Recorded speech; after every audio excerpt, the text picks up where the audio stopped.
Hey, what's going on, guys? So I was requested to do a role breakdown with Ray. I believe Ray's a blue belt, and he wanted to kind of ask like what are some things that he could be working on. And usually, when I'm rolling with someone, I'm not thinking about what they could be doing to be better. I'm usually focusing on what I could do to be better and what's my next move. If my move is failing, why? How to chain my next sequence, how to set up traps. That's usually what I'm thinking. So I'm just going to use this recording here to kind of go back in time and analyze the role and be able to, help Ray out. And hopefully, this is able to provide a little bit of value for you guys as well. One tip that I would say is if you're rolling with someone that is a higher rank than you or somebody that you value their opinion and you want to know, uh, you want them to evaluate your game, I would suggest asking before the roll rather than after the roll because of all the reasons why I said earlier. So that let's get into the roll. Okay, we started a little bit already. Trey was kind of blocking most of it. So I'm not sure how much we have right here, but when we're first starting off, Ray, the biggest thing that you need to do or focus on is grip fight, right? And let's just see how that goes. So okay, you got a 2-on-1. Worry about the head position. Right now, your posture is really kind of low. Um, so a snap down will just bring you all the way down. Your head, you're literally looking at the floor right now, which is not something that you want to do. You kind of want to have your head up and be postured up. So you can kind of prevent somebody from just grabbing the back of your head and just pulling you to the mat and getting you into like a front headlock situation. Let's continue. So you stand, you have a 2-on-1. I'm trying to break the grip. I'm getting a lot of connections in. I'm able to get my half guard in with grips. You're like kind of, if I were you, I would have backed out and reset and try to get grips on my terms. Right now, it seems like you allow me to get favorable grips for myself. But sometimes you got to dance in the fire. So you have a grip on me, which I'm not sure what you're going for here, and maybe you could let me know.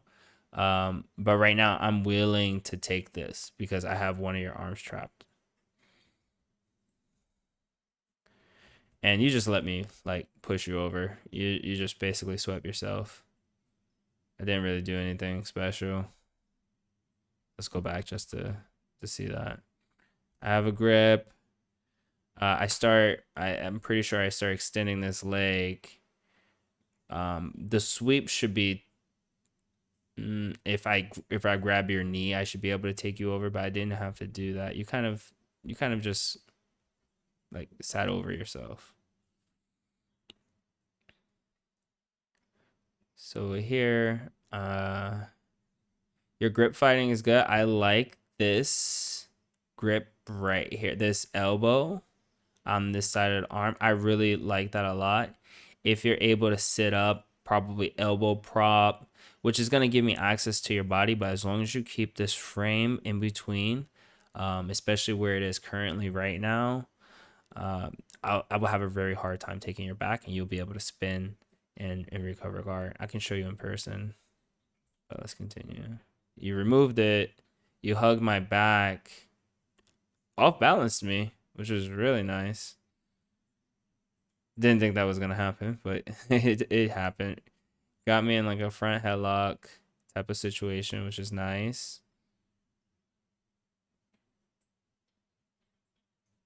I do kind of like a darts defense here. You're hugging on my leg. And you kind of allow me to, it seems like you allow me to get right back up.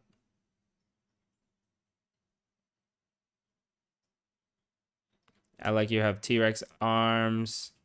This arm right here should be posting on my armpit and like literally pushing me off of you, like stiff arm my armpit right off of you, and you sit up while you do it, and the person just tumbles over every single time.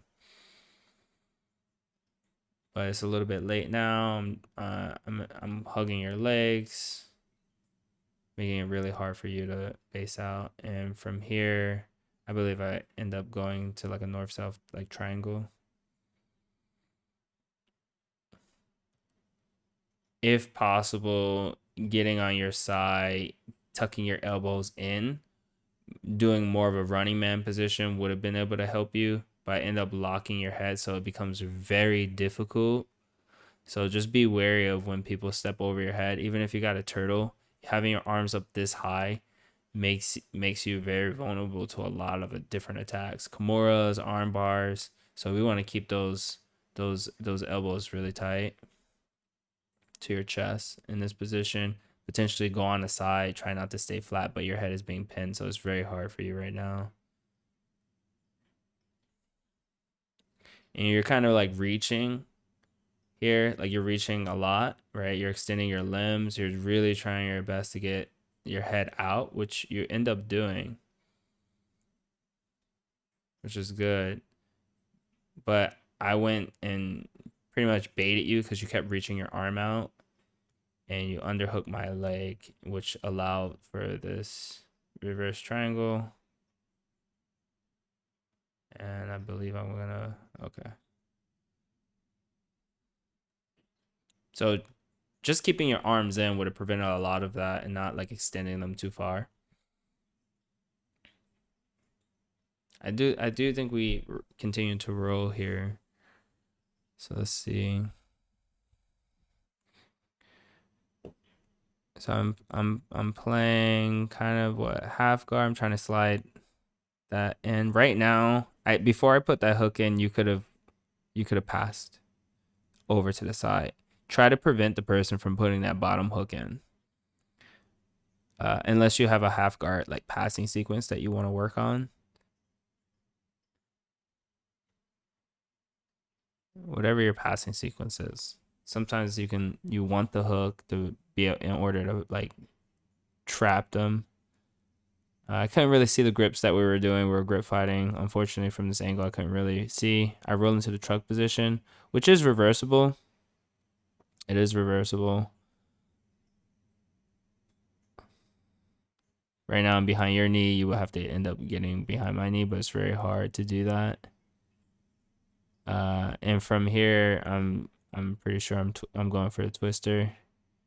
And this is the truck position. So I would definitely recommend like spending some time getting a little bit familiar with the truck, seeing how there's reversals from the truck, there's calf slicers, there's a lot of things that you can do um, to stall to get out of the truck. You could potentially just give your back if the person wants to even take that. But that's the round. I think you did a really good job. I would just really recommend keeping your elbows tighter, grip fighting, and not conceding, not allowing someone to just knock you over. Um, and sometimes, like, at least for me, when I was first starting out, a big, big, big part of it was whenever I would roll with somebody a higher rank than me or more experienced than me, I would allow them to do things like grab my head or knock me over for a sweep or just concede positions because I felt like, oh, I don't know what I'm doing from this position. At least they can do something, whereas I don't know what I'm doing, and it'll be like a better round. But that's not the way to think about it.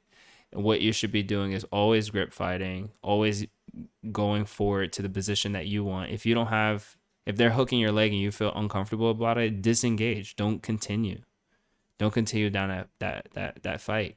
If you look at high ranking matches, right? Like, some of these rounds are like 15 minutes, right? And the action doesn't usually, like, the action probably won't get started until around minute 6.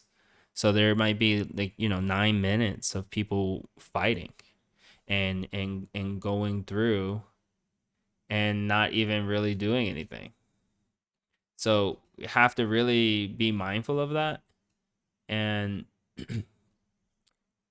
don't rush into things. Take your time and set things up, because the grip fights at the beginning of the match determines who wins, right? So, well, I shouldn't say it determines who wins, but it heavily favors the person who has the better grips, because I'm gonna get the better position. I'm gonna get the position that I want. If I'm able to get the position I want, and then I'm able to do some attacks from that position, get some grips. Now you're reacting constantly to my grips. You're playing defense the whole entire time, and because you're playing defense, you don't have time to do an attack of your own, unless your defense leads to a counter attack.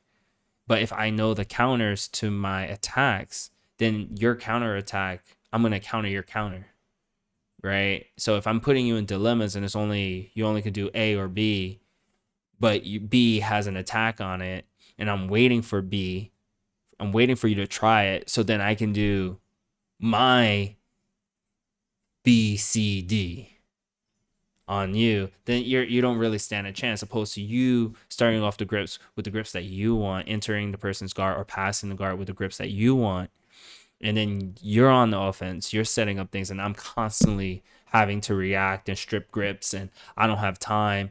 Like, I feel pressured because you're just always constantly there. The feeling that's literally what higher ranks are doing to lower ranks. That's what is happening all the time. They're just giving you something to distract you, so all your attention, your energy focuses on that one thing of like defending.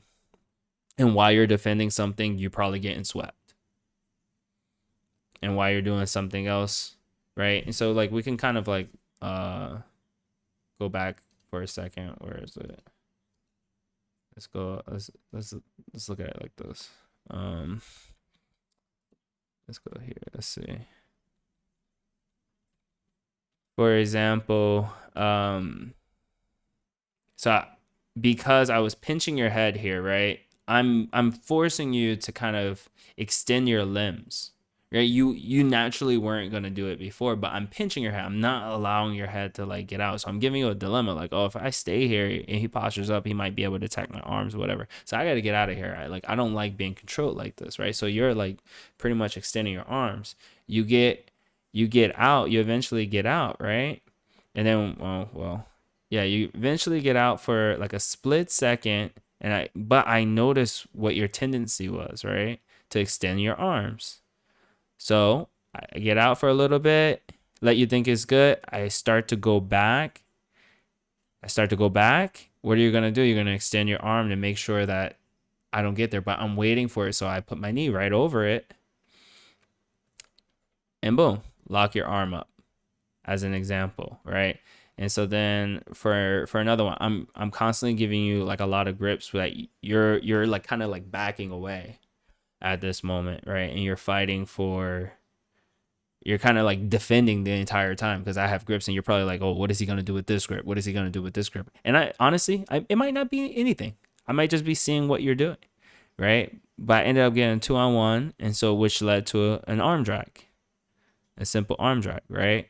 But I gave you so many other things. You were fighting with so many other grips that the arm drag was the last thing that you were thinking about at that moment, because you're just defending these other grips. So boom, that the arm drag happens. And then from the arm drag, right, from the grip fight, the sequence that I wanted, I'm able to go to the truck. And then from the truck, I'm able to do whatever from the truck. Again, it all started from the initial grip fighting sequences here. Right. So keeping solid posture, head up, make sure you have your head up. Right. It makes you so much harder to sweep when your head is up and postured correctly. Right. And maybe not be on the balls of your feet. I see it right here that you're on the ball, like you're on the back of your feet. Maybe you want to be on the balls of your feet a little bit more, right? And to be able to move, to be able to push into me or into the person, to, in case they try to like knock you in some type of way, you're able to move. And then use your head position, right? To be able to like dig your head into my head. So now I got to think about that. Like, I can't invert under your legs, or if that's something that you're worried about, so you're like scooting back, just use your head position, right? And then block my head. So hopefully those are some things I know I end up saying a lot about this, but I really want to be able to help you out. And let me know if this was informative. If you're watching it and you're not Ray, and you have any questions, or you want me to do a video for you and give you some feedback, some tips, let me know, and I would love to do it. I would love to help out any way I can help somebody, get better at jujitsu. I would love to do it. And um, like, share, subscribe, do the whole song, dance, and whistle, and bell, and jingle, and all that other stuff too. I'll be seeing you guys. This is